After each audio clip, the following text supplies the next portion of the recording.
جھوٹا، پینے والا جب پانی پی لے اور جو پانی برتن میں باقی رہ جائے تو وہ جھوٹا کہلاتا ہے۔ آدمی کا جھوٹا پاک ہے، چاہے مرد کا ہو یا عورت کا، جنبی کا ہو یا حائضہ کا۔ آپ صلی اللہ علیہ وسلم حضرت عائشہ رضی اللہ عنہا کا جھوٹا پانی پیتے تھے، اور برتن کے جس حصے سے حضرت عائشہ پیتی تھی وہیں سے آپ صلی اللہ علیہ وسلم بھی پیتے تھے، جبکہ وہ حیض کی حالت میں ہوتی۔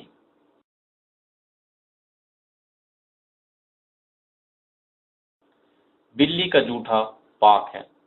آپ صلی اللہ علیہ وسلم کا فرمان ہے، بے شک بلی نجس نہیں ہے، کیونکہ وہ تمہارے گھروں میں آتی جاتی رہتی ہے۔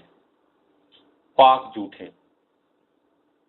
حلال جانور کا جھوٹا، خچر، گدھے، درندوں اور شکاری پرندوں کا جھوٹا پاک ہے، کیونکہ ان کی اصل پاک ہے اور ان کی نجاست پر دلیل بھی نہیں ہے۔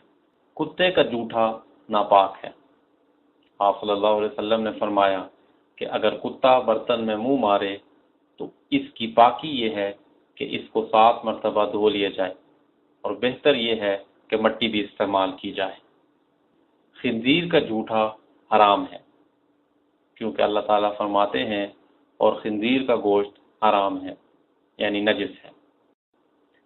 فوائد: جھوٹے کی اصل پاک ہے، لیکن اگر اس کی نجاست پر کوئی دلیل وارد ہو تو وہ ناپاک ہوگا۔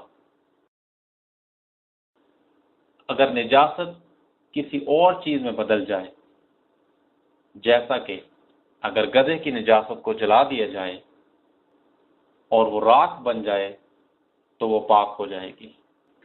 اگر نجاست کی جگہ معلوم نہ ہو تو وہ چیز پوری دھوئی جائے گی۔